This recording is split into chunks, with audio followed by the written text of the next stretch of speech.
The single-shot title sequence opening of Alien has a load of interesting and hypnotic details. Fade into the star-specked blackness of space and a couple of hazy glowing stripes in a fleshy orange colour. An extremely basic and motionless or timeless image apart from very slow panning to the right.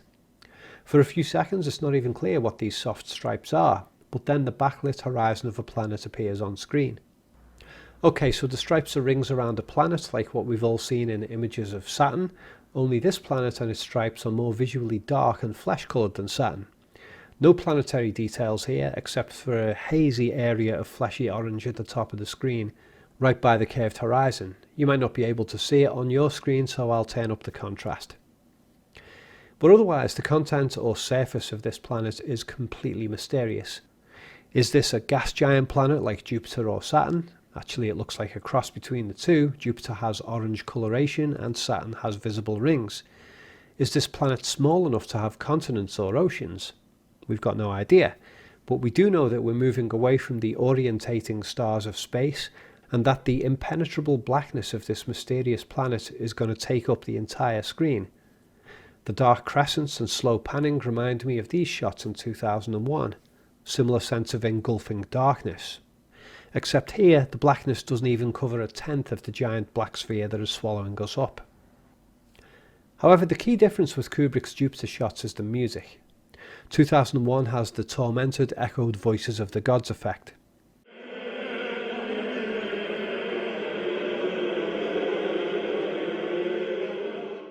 But for Alien's title sequence, the engulfing darkness is deceptively contradicted by Jerry Goldsmith's deeply hypnotic score, which conveys intense sleepiness.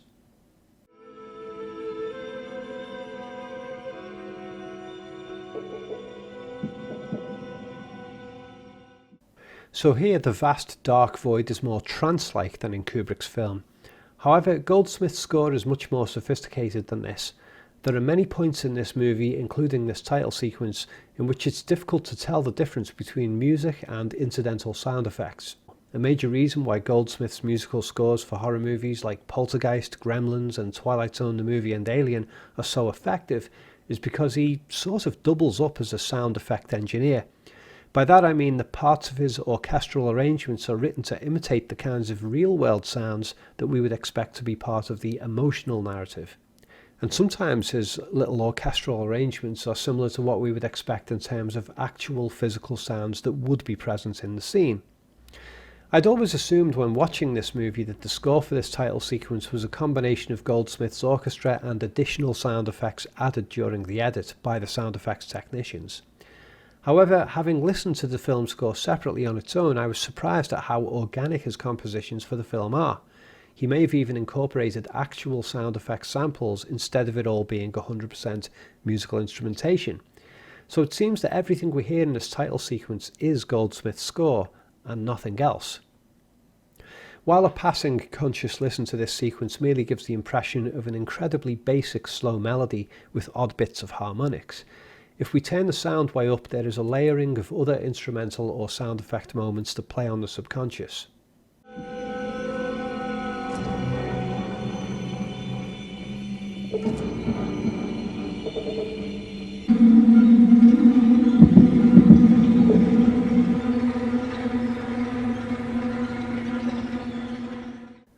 Out of all these sounds I get three basic impressions. First, the broad echo effects convey the vastness of the void as well as inducing a sleepy state. The hollow wind effect especially achieves this, and it also conveys a kind of coldness.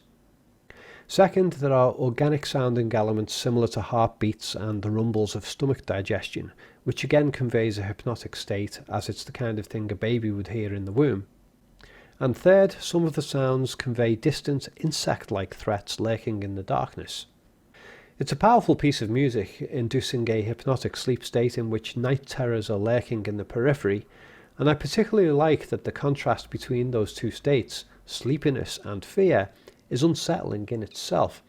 If you're sleepy, then you're even more vulnerable to attack because you're not likely to see the predator nor escape it when it arrives.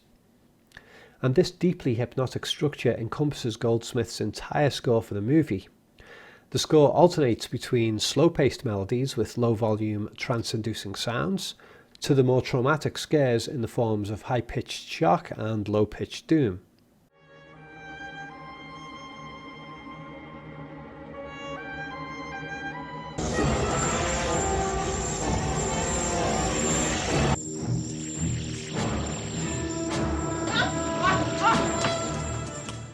The Alien score is so scarily effective that it isn't something that you just listen to for casual enjoyment as you can with, say, the score for Jim Cameron's follow-up movie Aliens.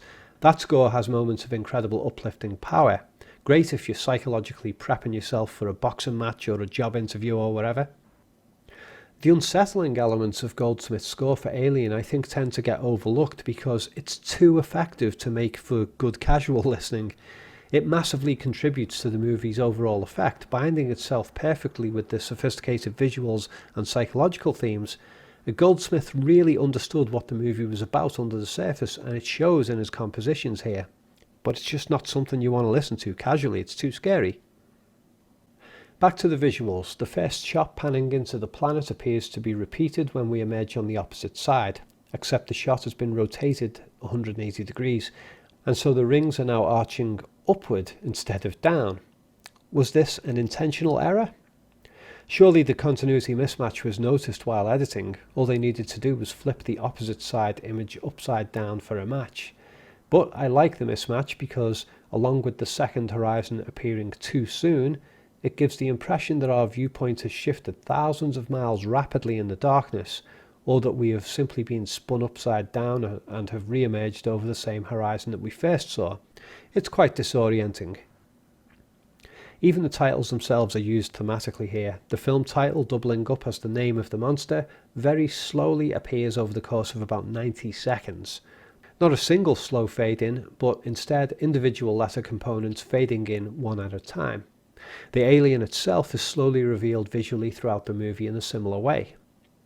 Only in the final encounter do we get full views of it, and in strobe light form we get to see its physical details, though still obscured by jets of steam. The eventual completion of the full movie title occurs as we exit from the darkness of the egg planet, like the alien has just hatched. But even the specific parts of the letters and the sequence in which they appear are thematic. The first is the letter I, a full letter, with its appearance marked by a shift in music. This first letter appears just after the planet's horizon does. I is actually a word in itself. I, me, myself. Here's the egg planet, here I am. And then two angled partial letters appear at the upper sides of the screen, like fangs. And then two more in equidistant positions. Seeing the movie for the first time, the audience don't know yet that this is the film title, and it probably varies as to how long it takes people to guess. But before they do, they're going to be thinking, what the hell are those white lines for? Well, to me, they're like a row of teeth spread out imposingly at the top of the screen, hovering threateningly over the names of the cast, which appear smaller and vulnerably centre screen below. Note, by the way, that after the 5 mysterious lines have appeared, the one that actually gives away that these are letters is accompanied by another shift in the music.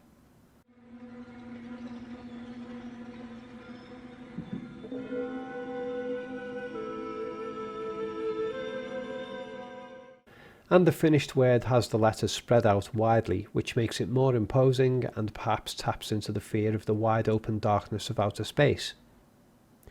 So what an awesome opening shot sequence. Thoroughly hypnotic and full of foreshadowing about alien threats, but also conveying the vast open dark terror of the space void. I can't watch these opening titles without feeling myself being pulled into a semi-trance. In fact, it was hard to resist it while writing this analysis of the sequence.